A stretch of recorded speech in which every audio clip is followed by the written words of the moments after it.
Assalamualaikum Waalaikumsalam warahmatullahi wabarakatuh.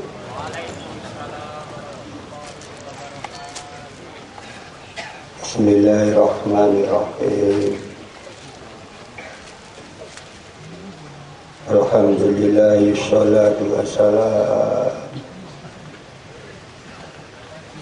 alaika wal ali bika hidan ni'am. Ya sahibal Isra'i wal Mi'raji, ya sahibal maqami ya dzat-daraji. Anta rasulun wa nabiyyun ummi, anta rahimun wa habibul mun'im. Ya ayyuhas syafi'u ya musyaffa'u kullu syafi'in huwa minka yasfa'u. Anta al-musyafa'u syafi'u isfa'lana indal karimi abada wa rabbina. Ya ayyuhal ghawthu salamullah alaika rabbini biiznillah wanzur ilayya sayyidi binazrah musilatil lil hadratil aliyah. Ya Rabbana Allahumma salli sallim ala Muhammadin syafi'al umam alali waj'al lana musta'in bil waqidiyati ya Rabbil alamin. Ya Rabbana fi ya sirif tahwabina qarrib wa alif bainana ya Rabbana. Amma ba'd.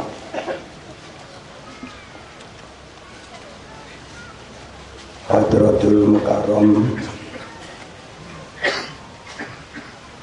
Yahya'i Mu'alif Salawat Wahidiyah Qaddasallahu sirah wa radiyallahu anhu. Hadratul Mukarram Kanjeng Rama Kiai Haji Abdul Latif Majid radhiyallahu anhu, pengasuh perjuangan Wahidiyah dan Pondok Pesantren Kedunglo Al-Munazarah. Al-Mukarramah Ibu Nyai wa Ahlul Bait yang kita muliakan, para haba Ibu Pramu Perjuangan Wahidiyah yang kami muliakan, para haba Ibu pengurus Pondok Pesantren Kedunglo Al-Munazarah yang kami hormati, para panitia pelaksana Mujadah Kubro peringatan Hari Isra Mi'raj junjungan kita Nabi besar Muhammad sallallahu alaihi wasallam, dan haul Mbah Kiai Haji Mbah Yai Mu'alif Salawat Wahidiyah Qaddasallahu sirah wa radiyallahu anhu yang kami hormati, para khatimul Wahidiyah pusat, provinsi, kabupaten, kota, kecamatan, desa, dan imam-imam jamaah yang hadir yang kami hormati, para alim ulama yang kami muliakan, para pejabat baik TNI, baik sipil TNI maupun Polri yang berkenan hadir yang kami hormati, para mujahidin, mujahidat, dan tamu undangan yang berbahagia, dan saudara penata acara yang kami taati.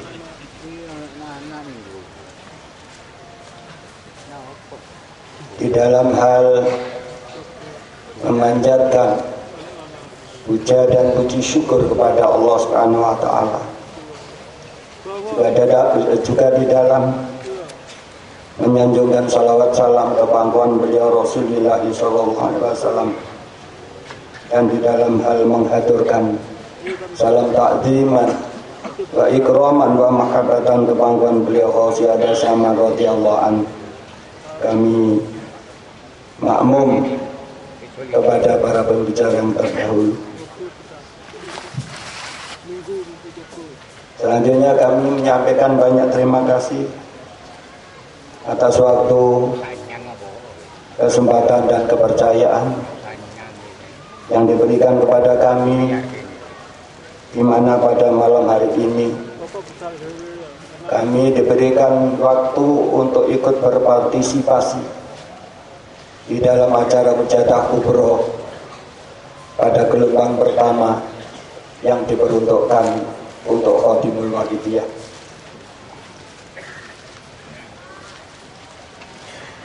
Melengkapi syukur kita, melengkapi ucapan terima kasih ini, kami tak lupa ikut memanjatkan doa kepada Allah Subhanahu wa taala.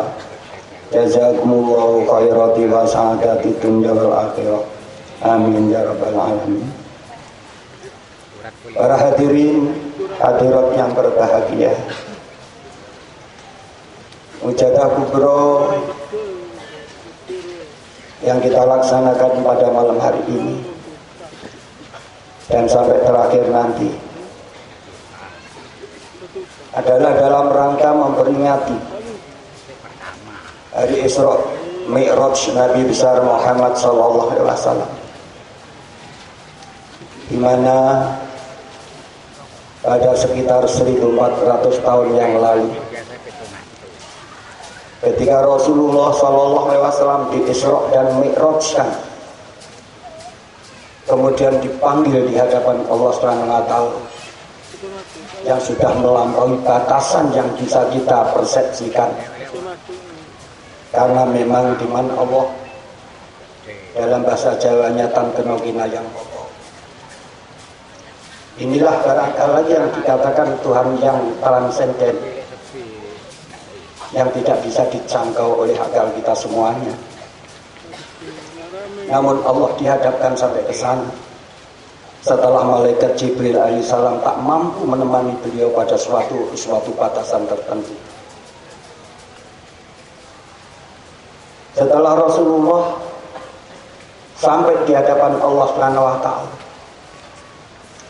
di sini berarti beliau telah mencapai makom makrifat yang semakrifat-rifatnya,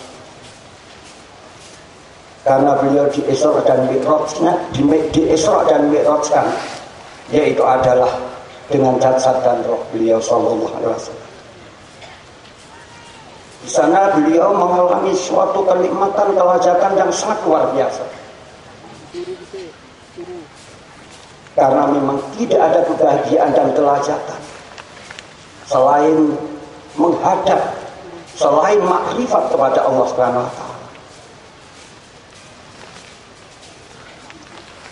Karena begitu lazatnya, begitu nikmatnya.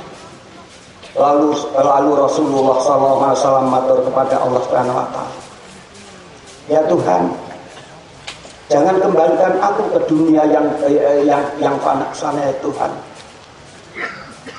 Jangan campakkan aku atas kuasa, tapi ada hawa nafsu. Aku tidak tahan ya Allah jika dikembalikan ke sana. Ini diterangkan di dalam kitab Kasbul Mahjub yang dikarang oleh Syekh Al-Tujuwiri. Tetapi Allah menjawab, tidak bisa Muhammad, kau harus kembali ke sana, karena kau harus membawa misi untuk umat manusia agar umat manusia kembali kepadaku. Dan bila kau merindukan apa yang kau rasakan di sini, kau bisa melakukan sholat, karena di dalam sholat itulah kau akan aku berikan kenikmatan sebagaimana yang kau rasakan di sini, wahai Muhammad.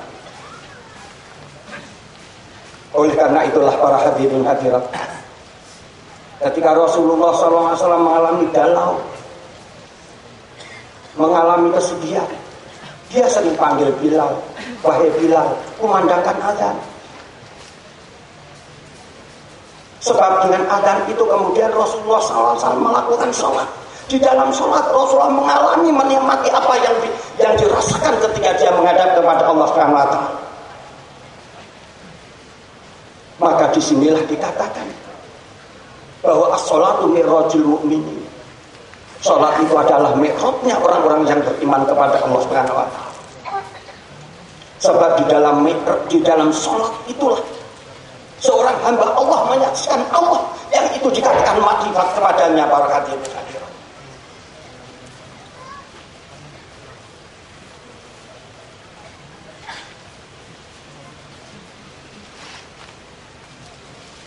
Jadi bahwa sholat itu adalah merupakan buah dari makrifat.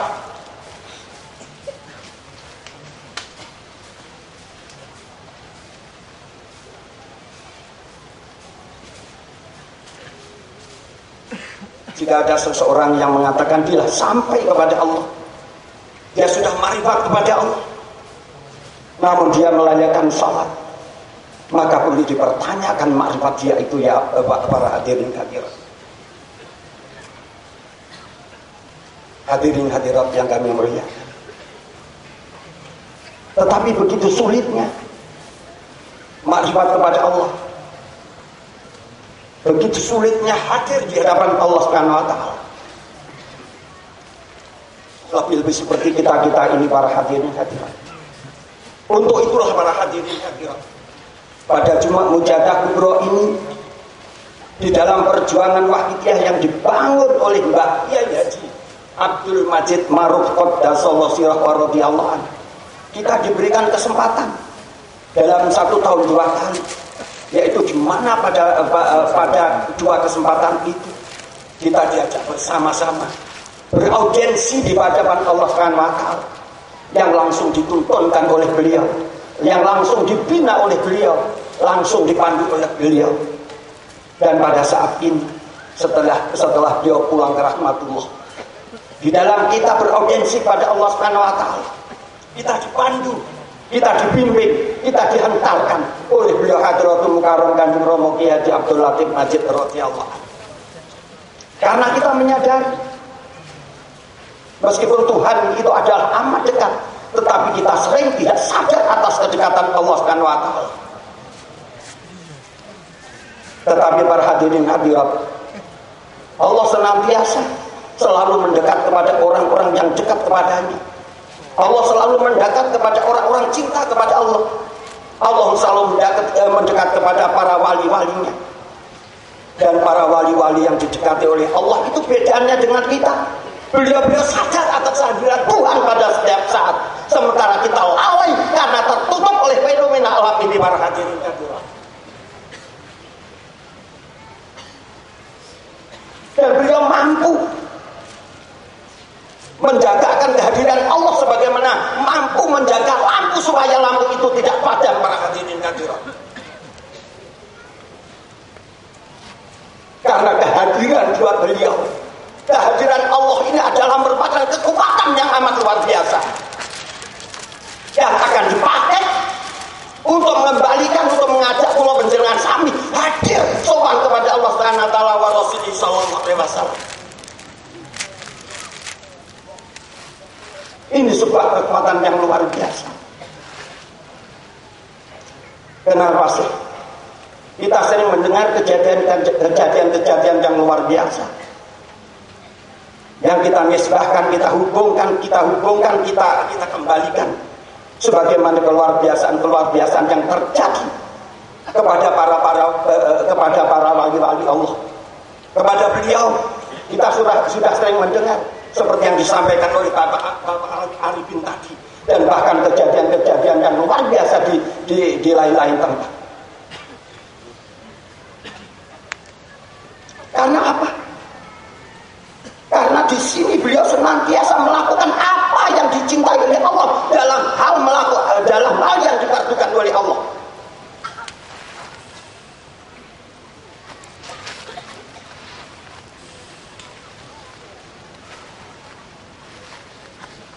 Tidaklah putus hambaku dalam sebuah hadis.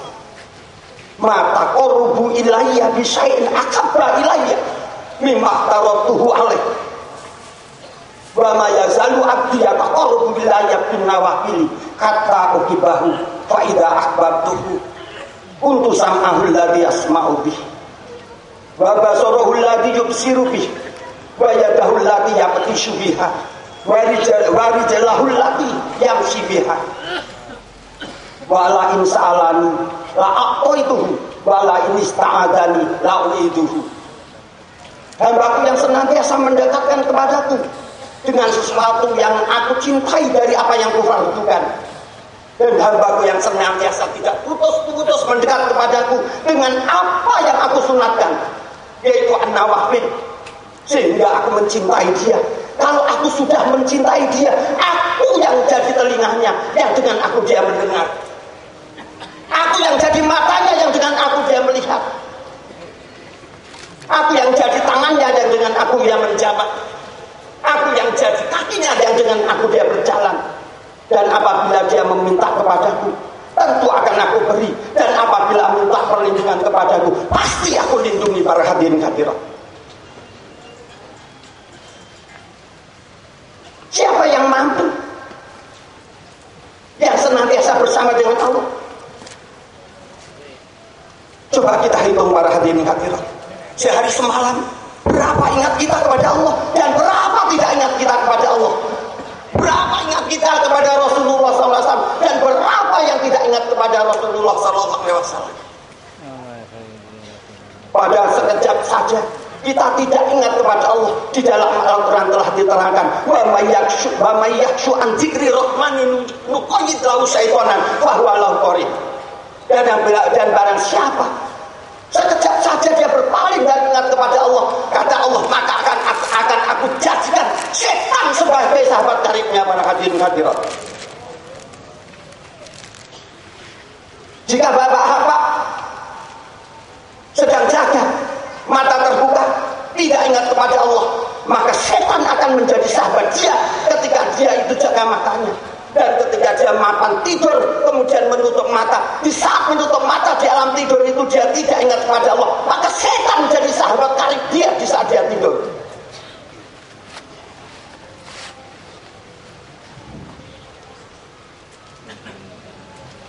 Lalu siapa yang akan menyelamatkan kita, para hadirin hadirat?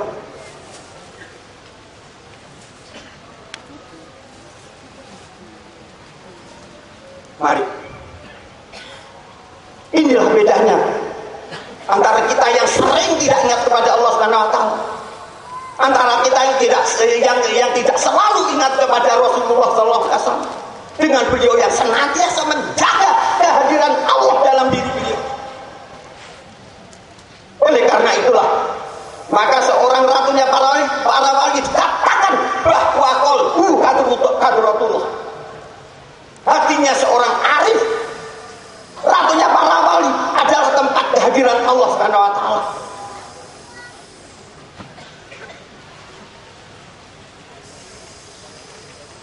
Tempat paseban agung di mana Allah hadir. Jika kula panjenengan menatap mendekat kepada beliau, insya Allah ingat kepada Allah, para hadirin hadirat.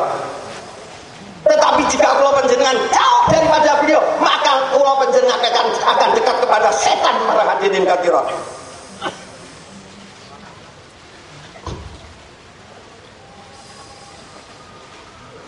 Karena kedekatannya kepada Allah Subhanahu wa taala yang sudah keluar dari gravitasi emosionalnya, maka diberikan kekuatan-kekuatan yang adikodrati.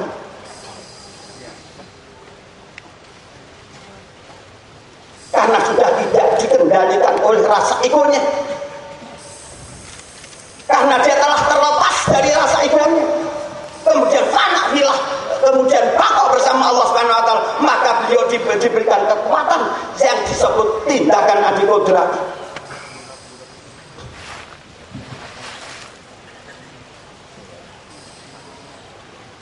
Hal ini terjadi kepada para wali-walinya Allah, kepada para kekasih-kasihnya Allah, orang-orang yang dekat kepada Allah Subhanahu wa taala. Para hadirin hadirat yang kami muliakan, para pemirsa dan para pendengar semuanya, supaya dengan ada pemberitaan, dengan adanya informasi, dengan adanya materi yang serba yang mengarah kepada ru'yah sholikah, hal-hal yang ajaib yang terjadi pada seseorang yang dekat kepada Allah, bapak-bapak hadirin dan para pemirsa tidak miskin lagi barakatin katsiran. Suatu ketika ada seorang wanita, dia digoda oleh seorang preman. Itu kalau tidak salah terjadi di Bangladesh, tapi sudah beberapa ratus tahun yang lalu. Ketika seorang wanita ini digoda oleh seorang preman, pada akhirnya ujung-ujungnya si wanita ini akan diperkosa oleh preman itu. Lalu apa yang dilakukan oleh seorang wanita yang sudah tidak berdaya, yang akan ditindas oleh seorang preman itu, yang akan diperkosa oleh seorang preman itu? Dia hanya pernah mendengar ada seorang wali besar di Irak sana, namanya Syekh Abdul Qadir Jailani. Kemudian beliau teriak-teriak, Syekh Abdul Qadir, tolong kami Syekh Abdul Qadir. Dan kala si wanita itu teriak-teriak memanggil Syekh Abdul Qadir Jailani, Syekh Abdul Qadir Jailani sedang mengambil wudu mau melakukan sholat. Di tengah-tengah wudunya itu, tahu-tahu beliau menghentikan wudunya, kemudian mengambil bagiannya atau kelompoknya, dilemparkan ke atas sampai tidak kelihatan, sehingga menjadikan orang yang sekitarnya itu pada melongok semuanya. Tapi nggak lama kemudian ada pemberitaan, kelompok atau bagiannya Syekh Abdul Qadir Jailani itu tahu-tahu menjatuhi seorang preman yang mau memperkosa seorang wanita yang ada di Bangladesh itu. Kemudian si preman itu meninggal dunia barakatillah.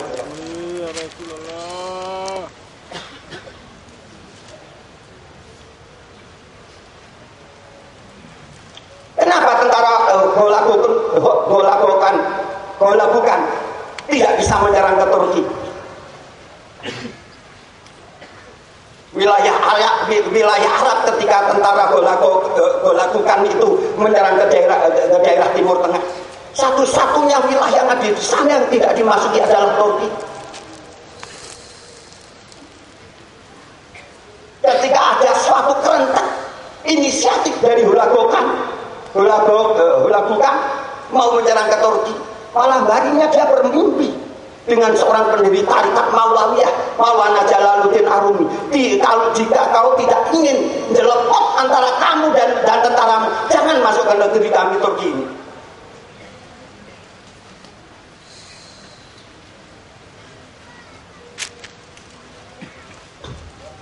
Itu sudah diimpangi, sehingga menjadikan Golabukan itu kemudian tegar hatinya karena mimpi ketemu Syekh Jalaluddin Arumi untuk tidak datang ke Turki, untuk tidak menyerang ke Turki, karena dia khawatir kalau betul-betul tentara dan dia hancur semuanya barakatin katsiran.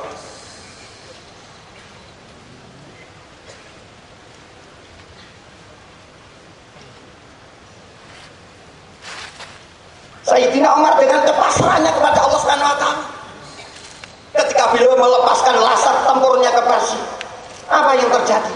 Ketika beliau di atas podium sedang berkhutbah, tahu-tahu berteriak, wahai Syariah bin Janin, naik ke atas bukit, kau akan menang nanti. Jika Sayyidina Umar teriak dengan lisan kemanusiaannya, bagaimanapun kerasnya teriakan beliau tidak akan mungkin didengar di Persia, karena antara India dengan Persia itu adalah jaraknya ribuan kilo barakatin katsiran. Tapi nyatanya Syariah yang ada di Persia dengar apa yang diteriakkan oleh Sayyidina Umar, sehingga akhirnya dengan komando Sayyidina Umar dari Madinah, Syariah dengan laskar tentaranya kemudian naik ke atas bukit dan menang dalam pertempuran.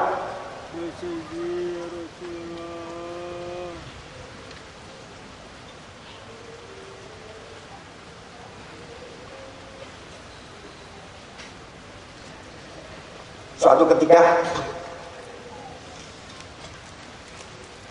Amr bin As menjadi gubernur di Mesir, Mesir adalah wilayah yang baru saja menerima Islam. Masyarakatnya akhirnya memeluk Islam. Tetapi dia punya sebuah tradisi. Tradisinya apa?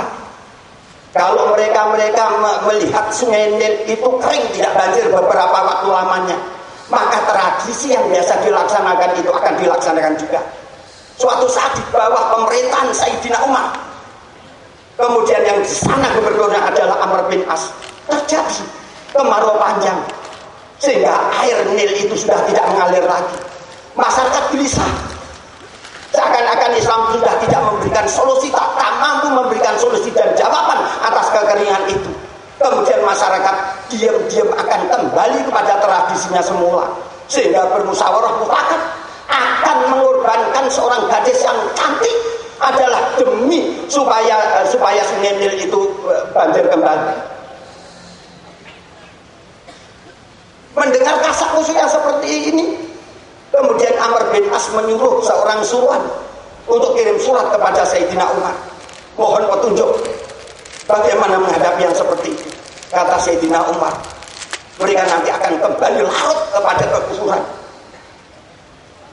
Disurati, itu tidak benar menurut agama kita. Oleh karena itu perlu dicegah. Adapun untuk mengatasi Nil, ini membalas surat Sayyidina Umar bahwa hal itu harus dicegah, tidak boleh terjadi kembali. Tetapi berbareng Sayyidina Umar itu memberikan balasan surat kepada Amr bin As, disertakan surat tersendiri. Oleh karena itu, apabila sudah suratku ini sampai kepadamu, tolong suratku yang kutujukan kepada Nil atau Sungai Nil ini sampaikan, lontarkan atau lemparkan ke Nil. Disertakan surat yang ditujukan kepada Sungai Nil.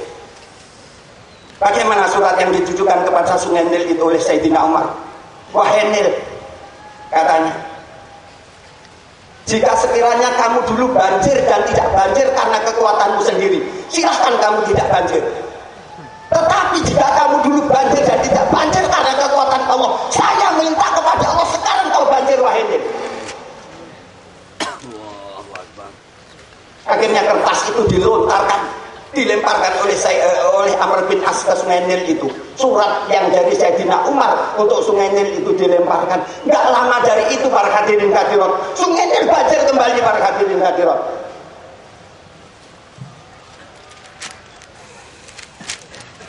Inilah antara lain yang sering didakwakan beliau adalah karomah kauni itu. Bukan karomah maknawi, para hadirin hadirat.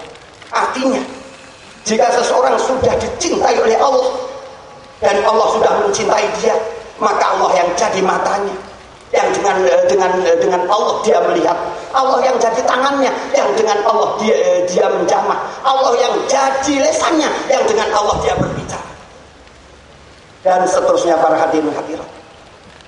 Jadi di sini terjadi hal yang di luar dugaan atau kemampuan manusia yang belum sampai kepada makom tahapan seperti itu, para hadirin hadirat. Oleh karena itu, para hadirin hadirat, para pemirsa dan para pendengar semuanya, itulah tradisi yang biasa di kalangan orang-orang ahli tasawuf yang memang sering dilimpahi karunia-karunia yang berupa karomah oleh Allah Subhanahu wa taala. Dan itu dibenarkan dalam Islam, para hadirin hadirat. Oleh karena itu, para hadirin hadirat, dengan demikian kita akan menjadi mantap, kita lebih yakin lagi, karena memang hal-hal yang demikian itu adalah fakta bagi orang-orang yang telah mengalami dan mengetahuinya sendiri, para hadirin hadirat. Tadi sudah baru disampaikan oleh Pak Arifin dari Bali. Hadirin hadirat yang kami muliakan, mari hal ini kita renungkan. Karena Romo sering mengasah, jika buktinya kau betul-betul sadar pada Allah, mana? Jika kau dengan Allah, kata Allah, aku yang jadi tanganmu, benar gak tanganmu itu seperti yang seperti itu? Benarkah matamu mampu melihat yang di balik batasan yang ada? Benarkah telingamu mampu mendengarkan sesuatu di balik batasan yang ada. Contohnya Sayyidina Utsman radhiyallahu anhu. Suatu saat Anas bin Malik, salah seorang sahabat Rasulullah SAW, keluar dari rumah mau bertandang atau bertamu ke rumah Sayyidina Utsman. Di tengah jalan ketika dia berangkat ke rumah Sayyidina Utsman, dia melihat seorang wanita yang cantik. Dari bekas penglihatannya terhadap si wanita cantik tadi, pikirannya kacau atas kecantikan wanita yang dia lihatnya. Sambil dibawa terus berangkat ke rumah Sayyidina Utsman. Sesampainya di rumah Sayyidina Utsman, setelah sampai di sana mengetuk pintu, assalamualaikum, dibuka rumah itu oleh Sayyidina Utsman. Apa yang dikatakan oleh Sayyidina Utsman? Kiranya ada orang yang datang di rumah ini yang di matanya ada bekas zinanya.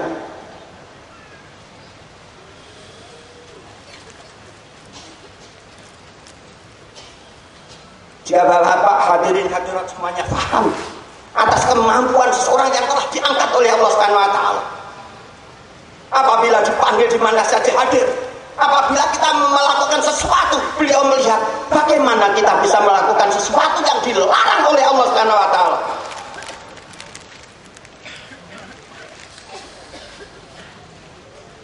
Ini adalah terapan ghausiyah dalam kehidupan para hadirin hadirat. Jika belum seperti itu, maka sama dengan yang lain para hadirin hadirat. Nilai plus dari pengamal Wahidiyah adalah keyakinan ini, keyakinan karisma ini para hadirin hadirat, yang mampu membentengi kita dari perbuatan yang dilarang oleh Allah Subhanahu wa taala.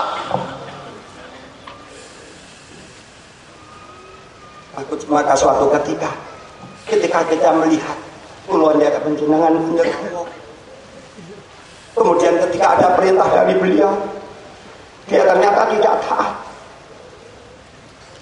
Apa yang demikian ini? Apakah dia iblis berwajah pengamal Wahidiyah? Kalau begitu banyaknya iblis yang berwajah pengamal Wahidiyah, alangkah nestanya para hadirin hadirat kita semuanya.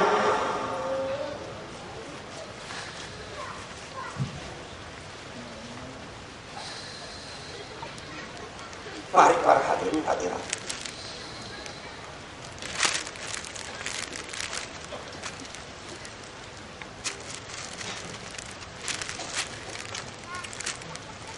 kita jangan bosan-bosan.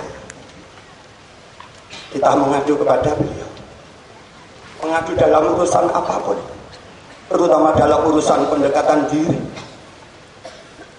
dalam urusan audiensi kepada Allah wa Rasulullah sallallahu alaihi wasallam.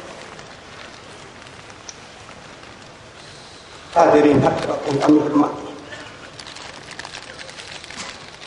beberapa waktu yang lalu para hadirin, sebelum Provinsi Kalimantan Selatan itu mengadakan mujadah nisfus anak, ada terjadi suatu kebakaran di Kecamatan Gerongga, Kabupaten Kota Baru. Di sana ada salah seorang pengamal yang namanya Pak Abdullah Betam, orang berasal dari Nusa Tenggara Timur. Insya Allah beliau pada hari ini hadir beserta istrinya para hadirin hadirat. Beliau punya toko di sana. Beliau buka kios. Sewaktu Pak Abdullah Betam dengan istrinya ini naik sepeda motor goncengan ke pasar, mungkin olahan kalau orang Jawa, lalu dibel oleh tetangganya, Pak Abdullah atau Pak Betam, segera pulang Pak, daerah kita kebakaran, banyak rumah yang terbakar para hadirin hadirat. Akhirnya api menyala-nyala, rumah di sekitar Pak Betam para hadirin hadirat banyak yang terbakar. Tetapi rumah yang di seberang jalan sana, yaitu di rumah tetangganya Pak Betam. Pak Betam punya tetangga yang namanya Pak Andi sama Pak Esa. Dia melihat suatu keajaiban, bahwa rumahnya Pak Betam itu ketika api menyala-nyala akan menyurut rumahnya Pak Betam. Di atas rumah itu ada seseorang pakai jas hitam, pakai kopiah, kemudian lewati rumah itu para hadirin hadirat.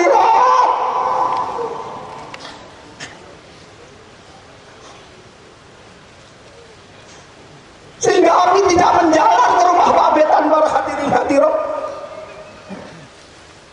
Kemudian tetangga Pak Betan itu, Pak Andi dan Pak Ishak, tanya, Pak Betan, kamu kok punya kodam, kok punya kodam hebat sekali Pak Betan katanya. Kodammu apa? Dijawab oleh Pak Betan, bukan, itu guru saya. Ketika api mau menyala-nyala, Pak Betan itu manggil beliau, Kanjeng Rama para hadirin hadirat.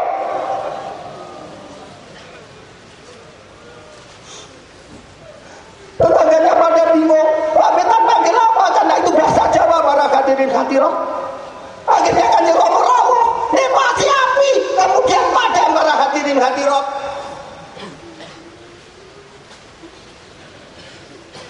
Dan ketika tetangga Pak Betan, Pak Andi sama Pak SK tadi masuk ke rumah Pak Betan, di situ ada kalender, kemudian menjuting, orang itu yang ngepasi katanya para hadirin hadirat.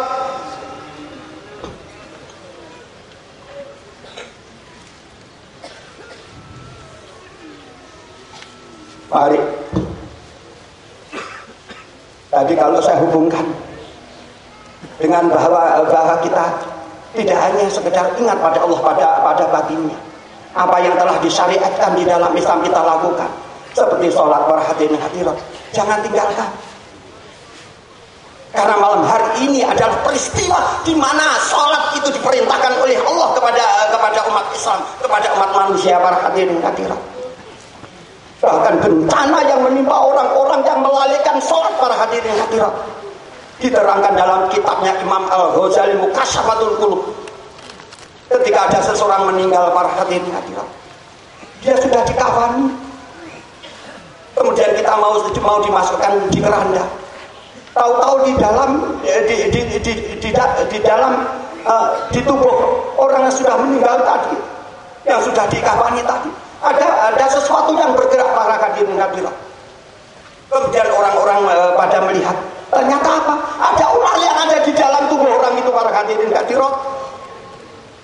Ketika ular itu mau dibunuh oleh orang-orang, kemudian ular itu dengan kuasa Allah dia berkata, aku disuruh oleh Allah untuk menghancurkan orang-orang yang meninggalkan sholat para hadirin hadirat.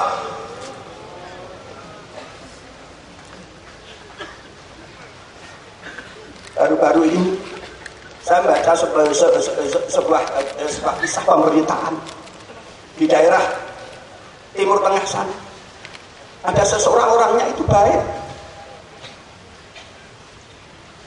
tingkah lakunya tidak pernah mengecewakan masyarakatnya. Kemudian dia meninggal dunia. Setelah meninggal dunia, orang-orang pada melayat. Kemudian sebagian dia ke kuburan. Untuk apa? Untuk melubangi tanah di kuburan. Tapi setelah tanah itu dilubangi, sudah siap untuk dihuni, untuk ditempati oleh si jenazah tadi. Apa yang terjadi? Tahu-tahu di pojok tanah yang sudah dilubangi ada ular menunggu para hadirin hadirat. Akhirnya dia mencari tempat yang lain. Ketika dikeduk dilubangi lagi, selesai, tahu-tahu ular ada di situ lagi para hadirin hadirat. Sehingga kemudian salah seorang ulama datang di situ, kemudian melihat, kemudian disuruh sekali lagi. Ketika dilubangi tempat yang lain, ular datang lagi para hadirin hadirat. Akhirnya seorang ulama tadi mengatakan, kalau begini jadinya, tetap di mana-mana ular itu akan ada. Akhirnya mayat tadi terpaksa kemudian dikuburkan di tempat ular yang berada tadi. Akhirnya apa? Mayat itu tadi kemudian dikubur, dililit oleh ular. Kemudian ular itu meremukkan tulang si mayat tadi, seperti mematai kayu itu para hadirin hadirat. Katanya oleh ulama itu katakan, dia memang baik, tapi dia tidak suka melakukan sholat para hadirin hadirat. Para hadirin hadirat, di dalam sebuah hadis para hadirin hadirat, Allah menciptakan Adam itu sesuai citranya, yaitu diciptakan dengan bentuk lahir dan batin. Oleh karena itu cara mengabdi kepada Allah Subhanahu wa taala, jika kita ingin mengabdi secara sempurna, harus mengabdi secara lahir dan batin para hadirin hadirat. Tidak hanya batin saja para hadirin hadirat. Mari Siapa yang akan menolong kita kalau sudah ada kejadian kubur seperti itu? Kita teriak-teriak kepada Kanjeng Rama, Kanjeng Rama, aku gak ngajari kamu seperti itu.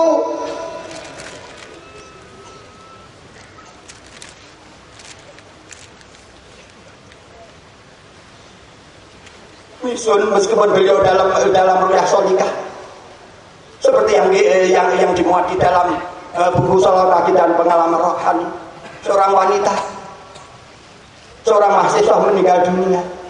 Kemudian setelah meninggal dunia, kemudian dimandikan, disolati, dikafani, dimasukkan keranda, kemudian diusung dalam kubur, kemudian ditanam di kubur. Dia tahu, merasa dalam mimpinya seperti itu.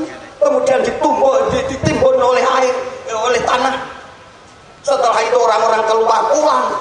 Kemudian datanglah malaikat Mungkar dan Nakir. Kemudian datang ke situ, entah karena apa, yang seakan-akan dia akan menyiksa si wanita itu. Kemudian akhirnya datang siapa para hadirin hadirat. Di situ datang Rasulullah SAW. Di sebelahnya ada seseorang. Kemudian Rasulullah mengatakan supaya malaikat itu tidak menyiksa orang itu para hadirin hadirat. Karena apa? Karena kata Rasulullah, karena orang ini adalah cinta kepada orang di sebelah saya. Ternyata Kanjeng Rama para hadirin hadirat. Al-Fatihah.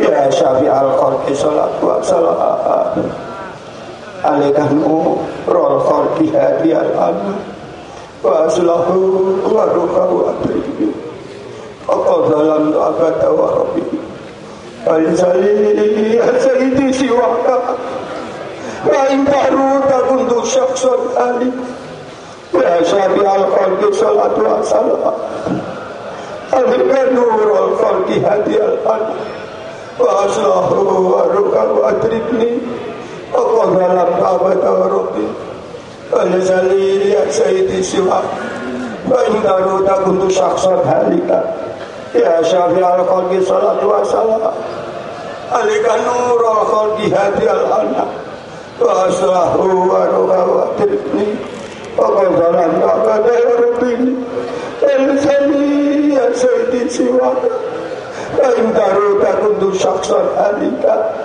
ya Sayyidi ya Rasulullah ya Sayyidi ya Rasulullah ya Sayyidi ya Rasulullah ya Sayyidi ya Rasulullah ya Sayyidi ya Rasulullah ya Sayyidi ya Rasulullah ya Sayyidi ya Rasulullah ya ayyuhal Rasul salamullah alaika rabbini biiznillah wanzur ilayya sayyidi binadra musilatin lil hadratil aliyah ya ayyuhal Rasul salamullah alaika rabbini biiznillah wanzur ilayya sayyidi binadra musilatin lil hadratil aliyah ya ayyuhal Rasul salamullah عليك ربني بإذن الله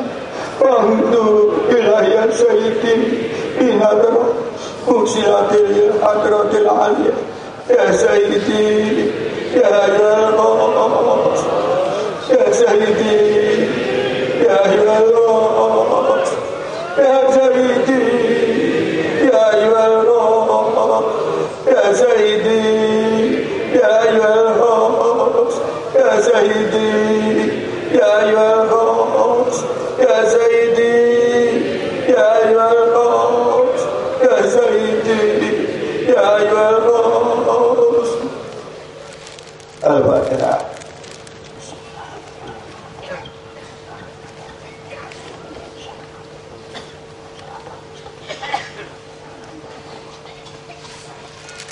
Hadirin hadirat yang kami muliakan, apa yang dapat kami sampaikan sampai di sini, dan mari kita yakini mudah-mudahan acara kita pada malam hari ini diterima dan diridhoi oleh Allah Subhanahu wa taala. Mendapatkan syafaat tarbiyah beliau Rasulullah sallallahu alaihi wasallam. Baru ana drabi hosi ada sama roti Allah. Dan mudah-mudahan Dosa-dosa kita diampuni oleh Kanjeng Rama. Kiranya cukup sekian. Segala maaf, segala salah mohon maaf yang sebesar-besarnya. Atas perhatiannya sekali lagi kami sampaikan banyak terima kasih. Teriring doa jazakumullahu khairati wa sa'adati dunya wal akhirah. Akhirul kalam wabillahi taufiq wal hidayah. Amin rasulihi sallallahu alaihi wasallam syabah wa tarbiyah. Amin al-khaus radhiyallahu anhu wal barakah. Assalamualaikum warahmatullahi wabarakatuh.